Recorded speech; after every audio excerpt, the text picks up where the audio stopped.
Learn English through story. The Dark Path of Desire. In the quiet town of Ravensshade, where mist clung to the cobblestone streets and ancient oaks lined the roads, there lived a man named Marcus. He was well known in the town, not for any great deeds or misdeeds, but because he was, by all accounts, ordinary. His life was marked by routine. He worked as a clerk in a modest bookstore, went to the local tavern in the evenings, and returned home to his small, dimly lit house where he lived alone. Marcus had long ago given up on finding love. His youth had passed in a series of unremarkable relationships, and now, in his middle years, he had resigned himself to solitude. He was not a man who turned heads or inspired passion. He was simply there, like a shadow that blended into the background of life. But one day,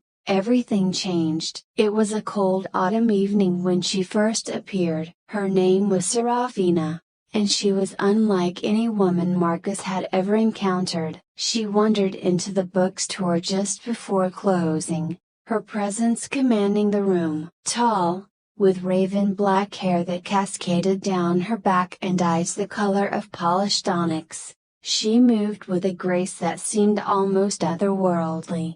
Marcus watched her from behind the counter, unable to tear his eyes away. There was something magnetic about her, something that stirred a desire in him that he hadn't felt in years. When she approached the counter, her lips curled into a smile that sent a shiver down his spine. "Do you have any books on ancient magic?" she asked, her voice low and melodic. Marcus blinked, momentarily caught off guard. Ravensshade was not a place known for its interest in the occult, and such requests were rare. "We have a few," he replied, his voice a little shaky. "In the back, if you'd like to take a look." Serafina's smile widened. "Lead the way." As Marcus guided her to the back of the store, he felt a strange sensation growing inside him, a pull toward this mysterious woman that he couldn't explain. She moved close to him, her perfume intoxicating, and when she reached out to touch his arm, it was as if a spark ignited between them. For the next few weeks, Serafina became a regular visitor to the bookstore. Each time she entered, Marcus found himself more captivated by her. She spoke of strange things, rituals,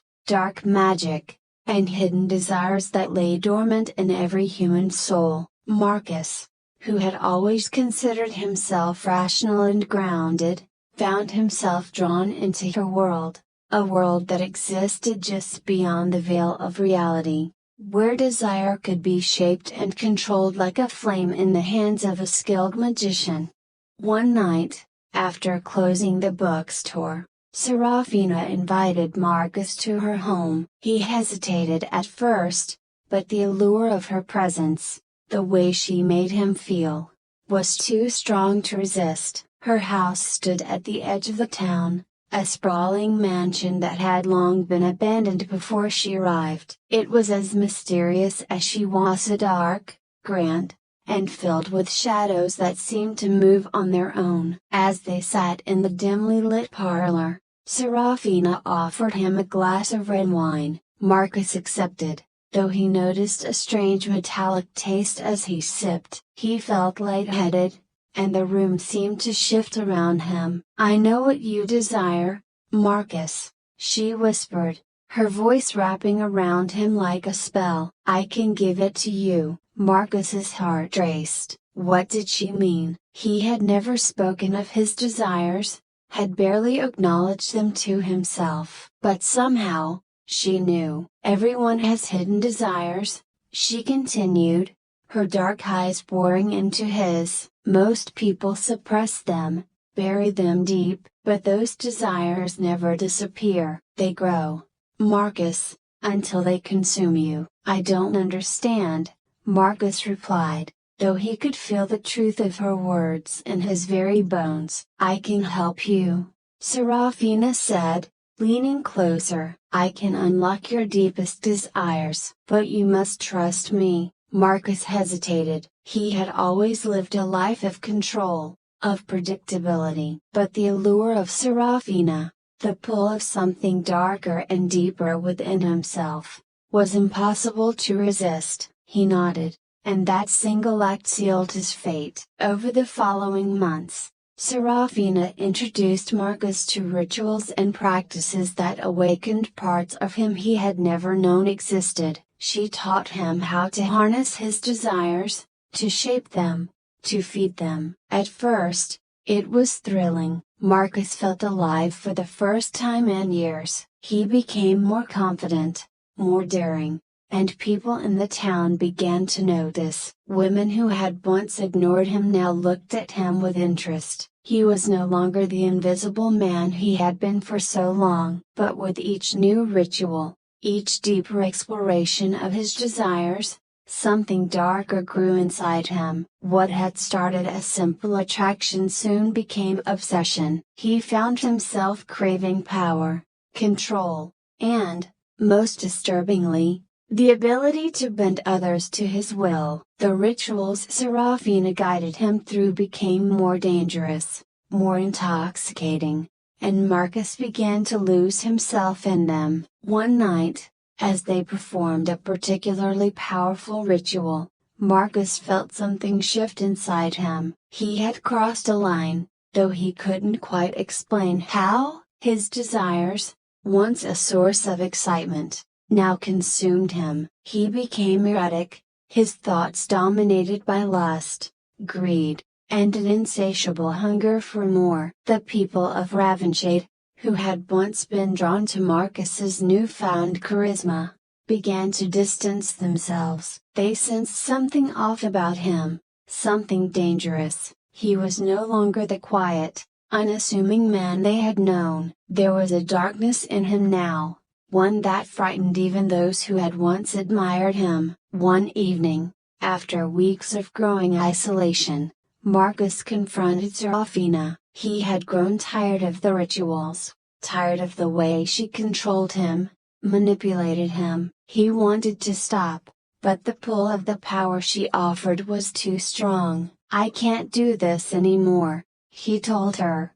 his voice shaking. "It's too much." Serafina looked at him with a knowing smile, as if she had been expecting this moment. "You can't stop now, Marcus," she said, her voice soft but commanding. "You're too far down the path. Your desires have already taken root. If you try to turn back now, they will destroy you." "I don't care," Marcus snapped, his fear boiling over into anger. "I just want to be free." Serafina stood, her expression turning cold. "You wanted power, Marcus. You wanted to be more than the ordinary man you were. I gave you that. But with power comes a price. Desire, once awakened, cannot be easily tamed." Marcus felt a chill run through him. He had known, deep down, that there would be consequences, but he hadn't imagined it would come to this. The power he had craved had become a prison,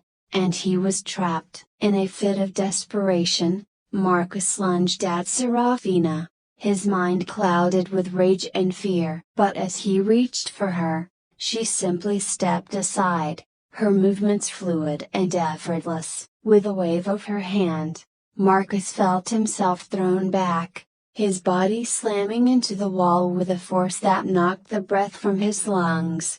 "You cannot fight what you have become," Serafina said, her voice echoing through the room. "You walked the dark path of desire willingly, and now you must face the consequences." As Marcus lay on the floor, gasping for breath, he realized the truth of her words. He had allowed his desires to control him, to lead him down a path he could no longer escape. The power he had once craved had turned on him, and now it was consuming him from the inside out. In the days that followed, Marcus withdrew from the world. He stopped going to the bookstore, stopped speaking to anyone in the town. He became a recluse, hiding away in his darkened house, Tormented by the desires that now ruled him, the rituals Serafina had taught him still lingered in his mind, tempting him to give in, to feed the darkness within, but he resisted,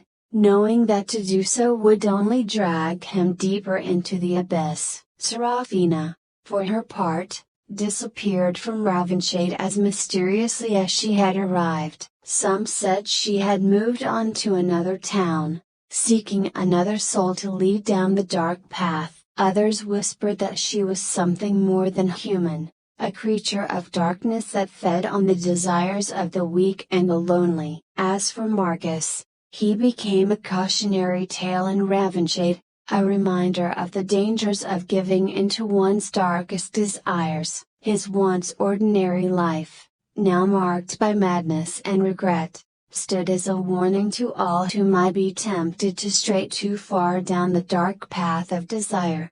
For in the end, desire is a powerful force, one that can shape and destroy. And those who walk the dark path must be prepared to face the price of their choices, for once desire takes hold, it can be impossible to escape. I hope you enjoyed the story. If you enjoyed, then please like and share this video, and don't forget to subscribe our YouTube channel. Thank you for watching.